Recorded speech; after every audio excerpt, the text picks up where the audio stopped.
تو آپ کیا سمجھتے ہیں کہ اکیلے ٹی ایل پی کو تو آپ نے کل عدم قرار دے دیا, آپ ہر پاکستانی کو تو اس طرح کل عدم قرار نہیں دے سکتے نا, یا آپ ہر پاکستانی کل عدم قرار دے دیا جائے گا. کل کو شجاع الحسن روڈ پہ نکلے گا, شجاع الحسن بھی کل عدم قرار دے دیا جائے گا, حارث امین نکلے گا, اس کو بھی قرار.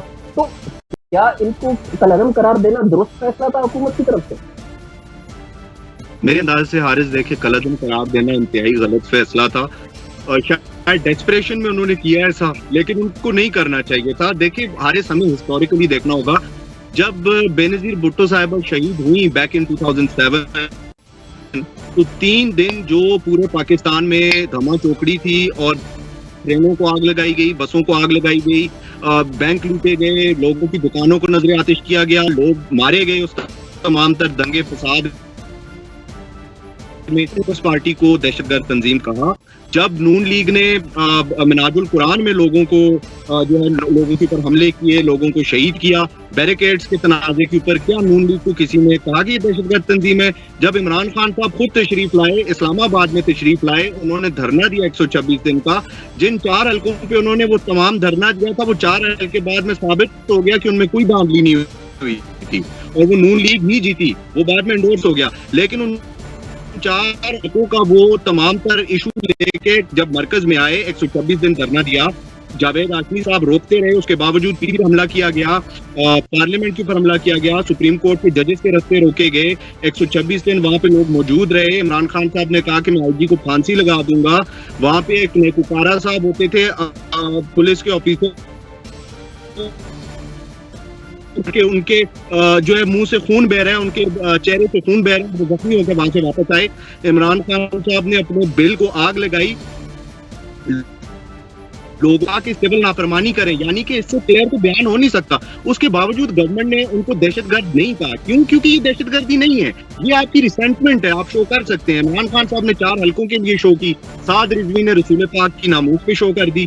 لیکن املاک کو نقصان پہنچانا, لوگوں کی املاک کو نقصان پہنچانا, لوگوں کے روزمرہ کی معاملات میں رکھنا پیدا کرنا, یہ رسول پاک کا شیوا نہیں ہے, چاہے عمران خان صاحب کریں, چاہے سعد رضوی کریں, چاہے زرداری صاحب کریں. تو میرے خیال سے ان کے اوپر پابندی نہیں لگانی چاہیے تھی. یہ اجلت میں فیصلہ ہوا, اور مجھے لگتا ہے یہ ریورس ہو جائے گا, کیونکہ 2 کروڑ دہشت گردوں کو آئی ڈونٹ تھنک کہ پاکستان برداشت کر پائے گا. بہت شکریہ شجاع الحسن خان صاحب آپ کا قیمتی وقت دینے کے لیے. جس طرح گورنمنٹ نے ایک کلعدم قرار دیا ہے اس تنظیم کو, ٹی ایل پی کو, اور تو یہ یقیناً ایک بہتر عمل نہیں ہے, اچھا عمل نہیں ہے. یہ جس طرح شجاع صاحب نے بھی بڑے کلیئرلی الفاظ کہے کہ آپ جو ہے 22 کروڑ عوام کو کلعدم قرار نہیں دے سکتے, کیونکہ ہر پاکستانی, ہر مسلمان تیار ہے ناموس رسالت کے لیے, روڈ پر نکلنے کے لیے, اور اپنی جان لوٹانے کے لیے. تو اس طرح کا فیصلہ شاید موکھلاہٹ میں حکومت کر چکی ہے, اور اس سے ریورس لینا, کیونکہ خان صاحب پہلے بھی کوئی یوٹرن لے چکے ہیں, ایک اور یوٹرن ہی صحیح, تو شاید وہ سب کے لیے بہتر ہوگا. اس سے جو فیلنگ ہرٹ ہوئی ہے مسلمانوں کی, اس کے لیے بھی شاید وہ ایک حد تک مرہم ثابت ہو سکے گا. اور جہاں تک خان صاحب کی پالیسی ہے کہ تمام ممالک کو, مسلم امہ کو ایک ساتھ ہونا پڑے گا, اکٹھا ہونا پڑے گا حضور پاک صلی اللہ علیہ وسلم کی ناموس کے لیے, تو وہ ایک بہتر حکمت عملی ہے, اس کی طرف جانا بہتر ہوگا.